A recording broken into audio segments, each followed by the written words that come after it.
on a des objectifs sur ces deux matchs, pas simplement sur le match du Sénégal. On doit savoir s'imposer à domicile. On est lancé dans un mini championnat où vous avez rappelé, c'est la 4e journée. C'est simplement la 4e journée.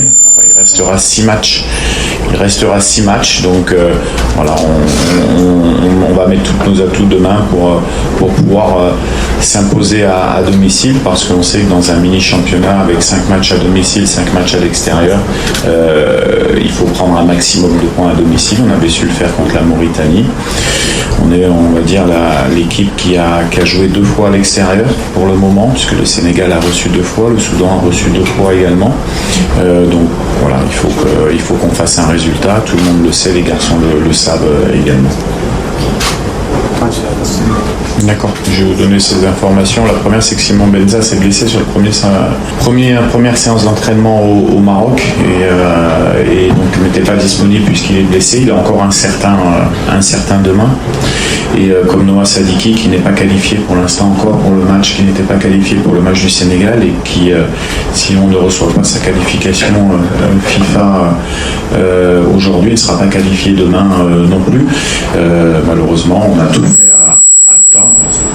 Mais bon, il y a des délais FIFA qui sont à respecter. Voilà. Donc voilà pourquoi ces 2 joueurs étaient en tribune sur le match du Sénégal.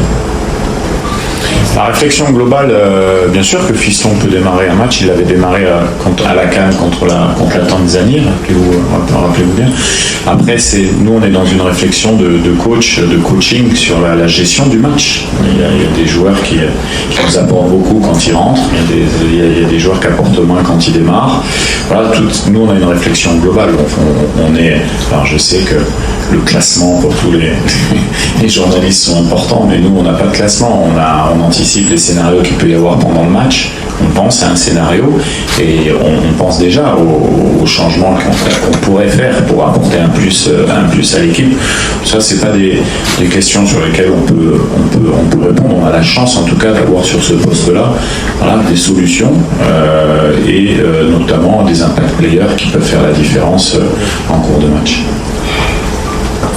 Je pense que sur le long terme, si on n'a pas de stratégie pour essayer de bien jouer au football, c'est pas possible d'avoir des résultats sur le long terme. On peut faire un one shot de temps en temps, parce que on a un jeu direct, on est costaud et donc non, nous en tout cas, je pense que on a ces 2 profils-là. On a le profil pour pouvoir avoir le ballon et essayer de mettre en difficulté l'équipe adverse quand c'est possible.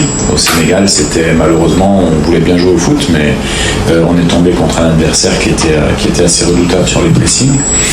Et puis ça sera le cas demain également avec l'organisation du Togo, qui est plutôt un jeu direct avec 2 attaquants. Donc on doit être capable, nous de notre équipe en tout cas, de s'adapter au scénario du match. Demain on ne le saura pas, on connaît nos forces, on sait ce qu'on veut faire. On sait que ça, quand on est bien connecté et qu'on est dans la bonne marche, on a des joueurs qui sont capables de faire la différence. Et on est capable de résister également à un gros combat physique. On l'a montré contre le Maroc, on l'a montré contre l'Égypte, on l'a montré au Sénégal également. Donc non, je pense qu'il faut toujours avoir une ligne directrice qui est d'avoir des idées de jeu qui sont claires pour jouer au foot, mais il faut aussi être capable dans certains temps du match de répondre aux défis physiques qu'on nous impose. Et dans ce domaine-là, en termes de rapport force-puissance, je l'avais déjà dit il y a 1 an à peu près, si vous vous rappelez bien, on devait monter de ce cran-là. C'est pour ça que des joueurs comme Toazembe qui sont dans ce rapport, de SND, d'autres qui sont venus nous densifier notre masse athlétique également pour pouvoir justement résister à certains défis physiques quand le jeu se serre un petit peu et où il y a un peu moins d'espace pour jouer. C'était le cas du Sénégal. Le Sénégal, c'est exactement ça comme équipe. C'est une équipe qui vous impose un combat physique, qui a la récupération, qui a une puissance offensive qui explose. Et tous leurs buts sont marqués sur 2-3 passes, pas plus. Ça a été le cas contre nous, où on perd un ballon sur le côté, Koulibaly Jackson, et Jackson qui s'entend 2 passes. Donc il faut être capable de répondre à ça. Et je pense qu'aujourd'hui, on commence à avoir un profil qui est capable de s'adapter à pratiquement tous les systèmes de jeu. et également tous les scénarios de match. Non, mais je pense que, comme le Sénégal l'a dit, comme il l'a dit, c'est 10 matchs aujourd'hui en Afrique.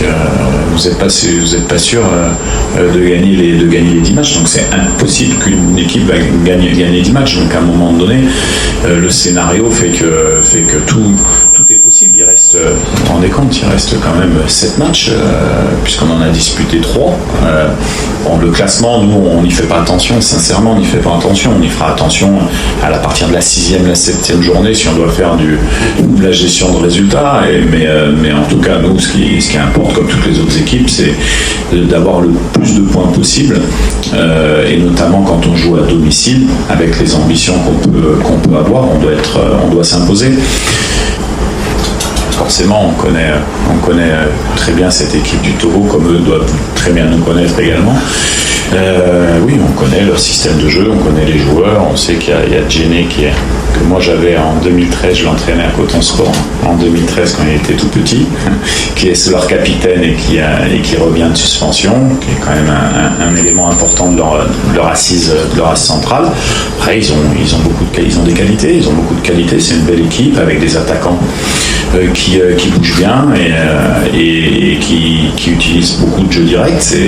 C'est une équipe qui est difficile à manœuvrer. C'est une équipe qui, dans les 3 matchs, n'a pas perdu. C'est vrai qu'elle n'a pas gagné, mais elle n'a pas perdu. Elle reste sur 3 points avec 3 matchs nuls. Donc c'est une bonne équipe. On le sait, on est préparé. Nous aussi, on est une bonne équipe. On a nos forces. On souhaite que notre 12e homme nous porte jusqu'à la victoire, parce qu'il sera important que le stade demain soit plein et qui nous pousse et qui rende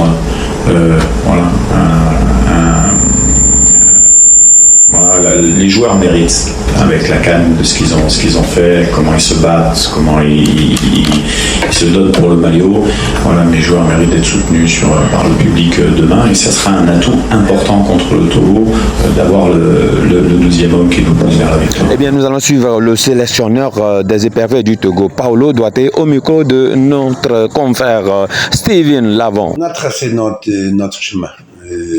Après pratiquement 3 ans de mon arrivée, j'ai pris en charge une responsabilité de renouveler une équipe comme Togo, une équipe qui est pratiquement perdue, une génération très forte, et qui pratiquement j'ai commencé de zéro. Et 3 années après, je peux dire qu'on a renouvelé l'équipe 85%. C'est une équipe complètement neuve et qui aujourd'hui me donne la garantie de rentrer dans tout le match. Pas seulement le Congo, Winnipeg, d'être le Congo, une forte équipe. J'ai la possibilité, c'est bien qu'on a perdu 2 joueurs titulaires aussi pour cette match, de jouer tout le match pour gagner le point. Et quand je parle de gagner le point, gagner 3 points, chaque match il a une histoire différente, chaque match il a un adversaire différent, mais indépendamment de la qualité de notre adversaire, et demain notre adversaire s'appelle Congo RDC, une équipe forte, une équipe expériente, et qui dans les dernières 2 ans aussi a progressé beaucoup. Je pense que le travail qui est fait pour le coach est un travail formidable.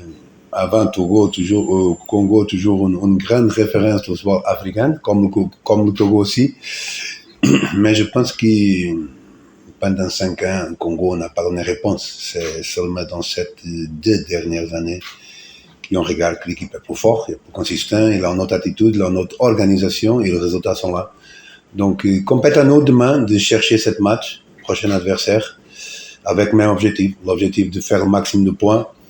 Et on vient de parler ça consécutivement. Nous sommes une équipe qui joue un football formidable, qui crée beaucoup d'opportunités, mais que dans la réalité, normalement, on doit avoir aujourd'hui pas les 6 points, on doit avoir 9 points, mais la réalité, on a 3-0. Et ça nous laisse énormément triste. Mais c'est le football. Donc, on va jouer contre un adversaire très fort. L'équipe est bien. L'équipe produit un football de qualité. Et quand je parle de football de qualité, l'équipe crée des opportunités. Je suis préoccupé. Si on joue rien, et on crée 1 ou 2 chances chaque match. On crée 7, 6, 8 chances chaque match, même chances claires de but. Donc ça, c'est la preuve que la qualité de l'équipe est là, que la qualité de travail est en marche. Je peux dire qu'à 9 matchs qu'on perd pas. Si vous préférez, sur les derniers 20 matchs, on parle de 2-1, on a connu 3 défaites. Mais ça, pour moi, c'est le plus important. Le plus important, c'est arriver aux objectifs qu'on veut. C'est gagner et arriver à une CAN, arriver à une Coupe du Monde. Ne m'intéresse pas jouer bien et ne gagner pas. Donc, tout le reste, pour moi, on peut dire qu'on se peut dire. Donc, c'est pour ça que je dis, normalement, on ne doit pas avoir 3 points, mais la réalité est qu'on a 3 points. Face à autre chose que tu m'as parlé, j'ai pas encore de commentaire à faire. Donc, j'ai un staff, j'ai une fédération qui travaille avec moi et tout ce qui passe derrière, je suis pas obligé de répondre.